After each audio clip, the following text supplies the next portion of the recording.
Hey guys, welcome back. Lugnuts here. Today we're going to tear apart this engine and see what's inside, as well as discuss why on earth GM would have put an Oldsmobile engine in a Pontiac in the 1970s. So stay tuned if you want to learn more.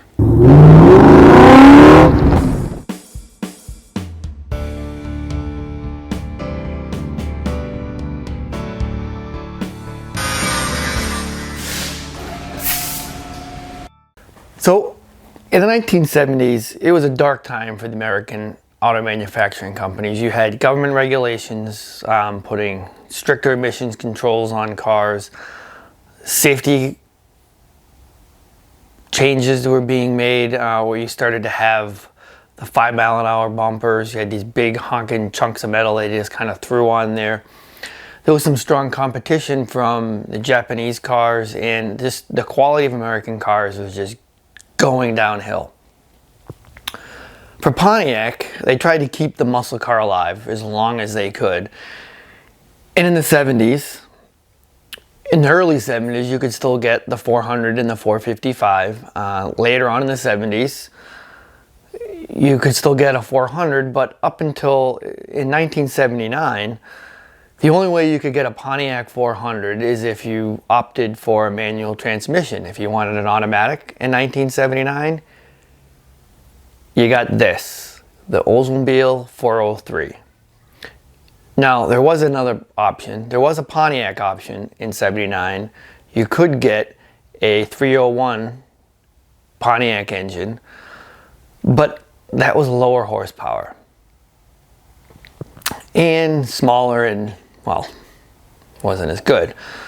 And it was a downgrade. So you either wanted, if you were lucky enough and you wanted a manual transmission, you could get a Pontiac. If not, you got this motor.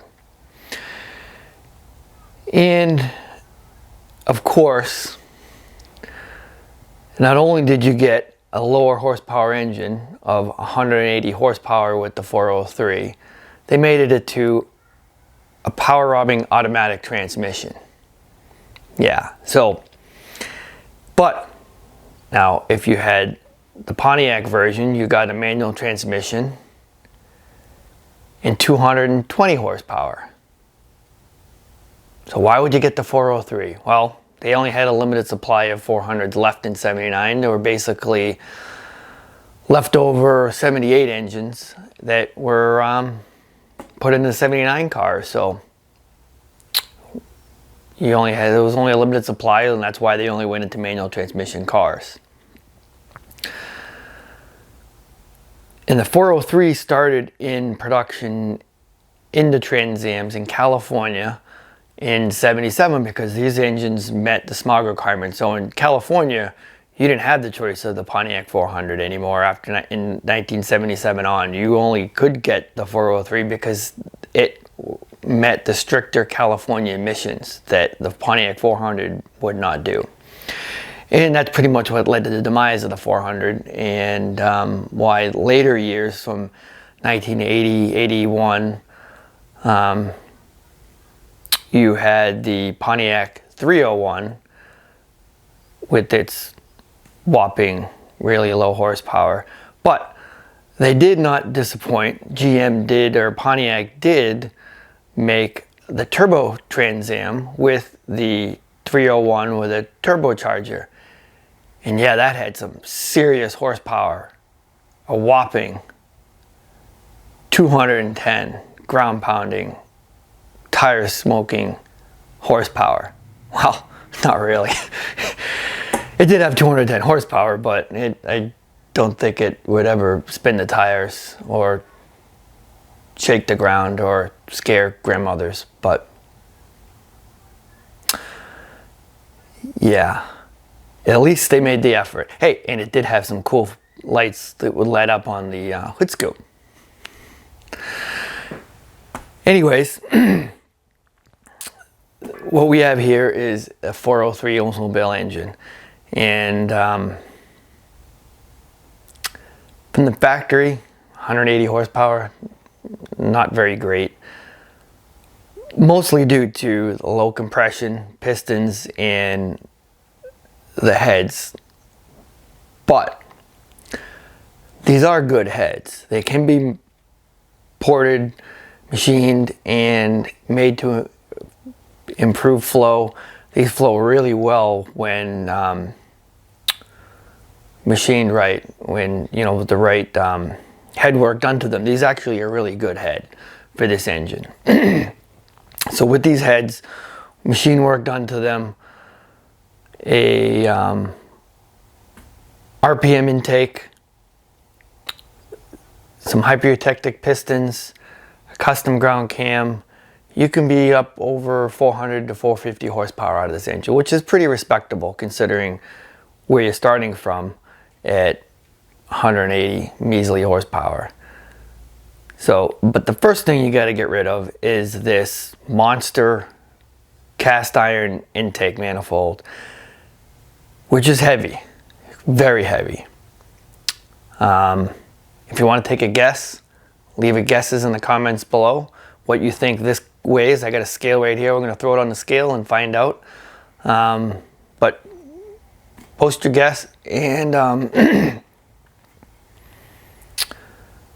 the end of the video, I'll tell you how much it weighs. But I want to hear you. I want to see your guesses. I want to see what you guys think this thing weighs. And I'm sure some of you guys are going to Google it and look it up. But let me know what you think it weighs, and then we'll compare it to later on with the aluminum one when we put the aluminum one on here, which weighs significantly less than this boat anchor of an intake. So all the bolts have been removed. There was a couple that hadn't been removed, but the heads were rusted off and you couldn't even get a wrench on them. So I just cut them off and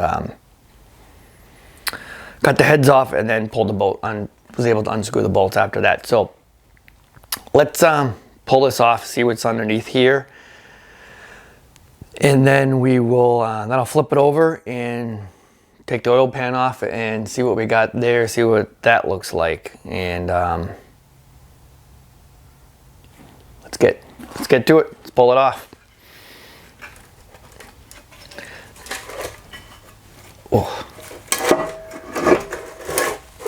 that is heavy.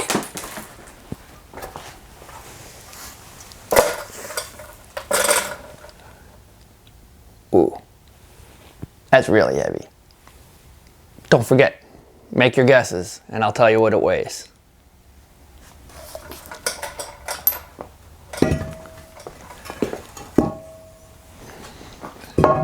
Alright, so underneath that, you're going to have your intake gaskets, but this actually has a valley pan connected to the intake gaskets, which actually is a good thing. That keeps the oil from splashing up in the bottom of the intake. Keeps the intake air a little bit cooler, which is what you want. You don't want to heat the intake air up at all. So let's peel that off. It's full of crud and dirt and crap. I don't know where all that came from, but looks pretty clean in here actually. There's not a lot of gunk, but I do know there is gunk in this engine because when I was putting it on the engine stand, which by the way, if you want to see the review, I'm going to put a review of the engine stand in the description below. I'll put a link to that, the video of that, and you guys can check that out and see what my thoughts are on this engine stand and if it's worth getting it. But what I found when I flipped the motor over, actually there was some gunk. I drained the oil out of it, but there was still some gunk left in here, and that kind of spilled out. So I think I got it all out. I put an oil pan underneath it, drained it, let it drip for a while, and so hopefully there's nothing left. So I'll flip this over and get started on I'll get the old pan off, and then we'll see what's underneath there. All right, I didn't bore you with rotating the engine, just rotate it around, and now we take the bolts off. And I did find more gunk leaking out even after I let it sit for a while to leak out. I don't know where this is coming from. Maybe I have some gnomes that come in at night to pour oil back in the engine. I don't know.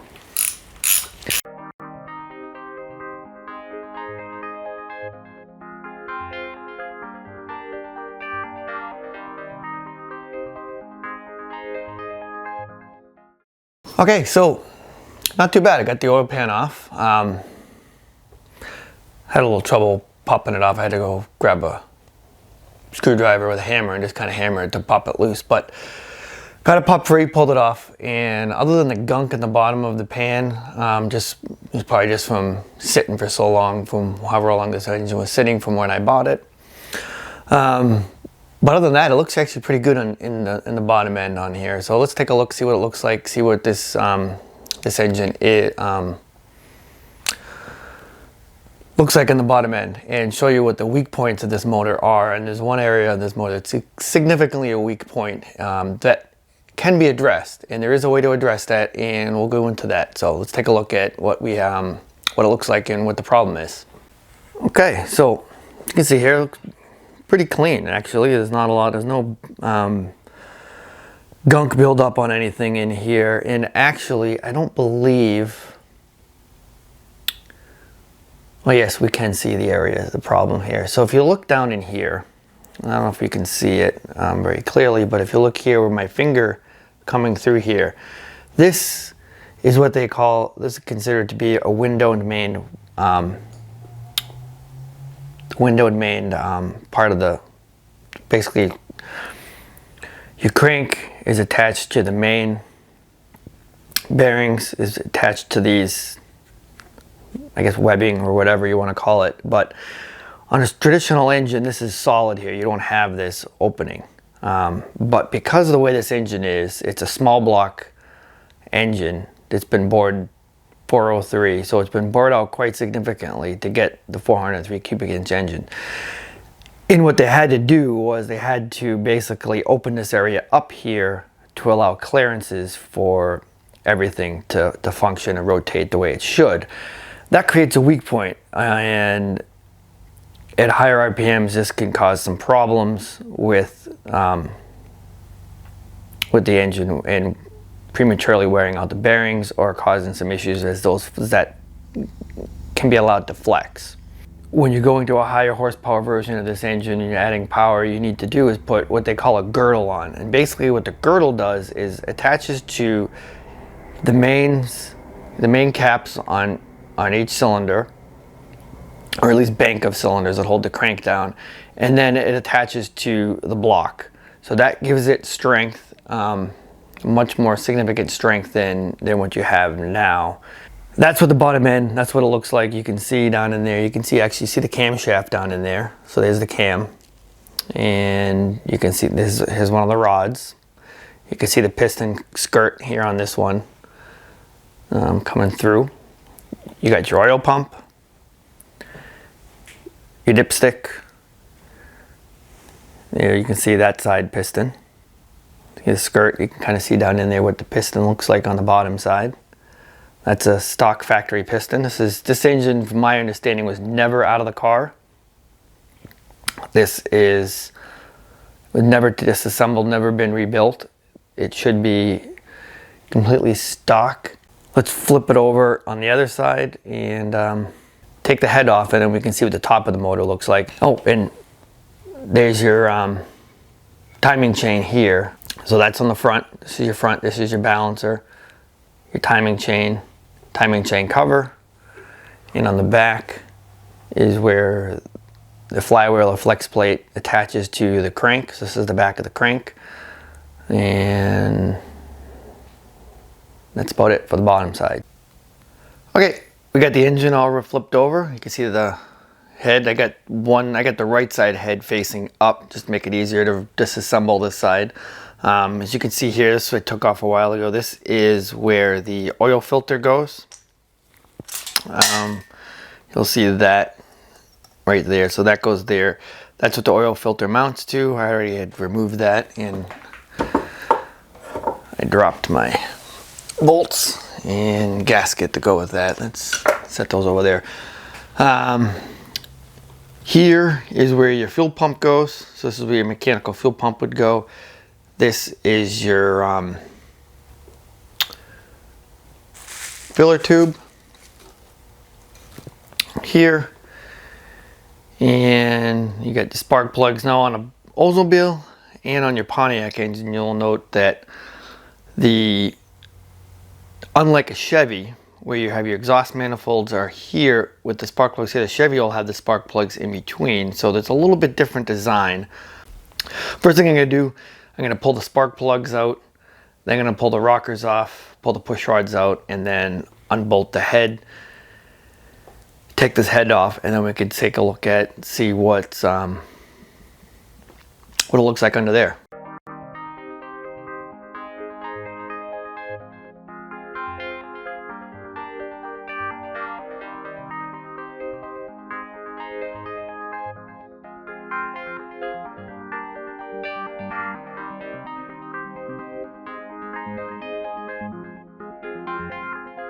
Okay, pulled all the bolts out.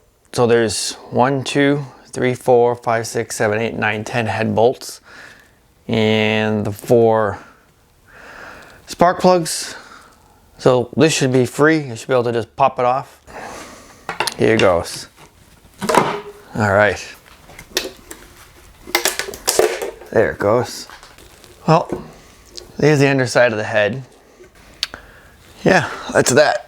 Let's set this aside and take a look at what we got here. So here's the head gasket. Let's pull that off. Don't need that anymore. But now you can see the pistons. You can see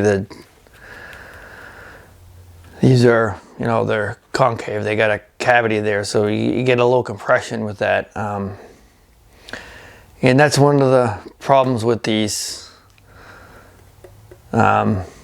70s engines, is you're just gonna have low compression, and you're not gonna get the power out of them. But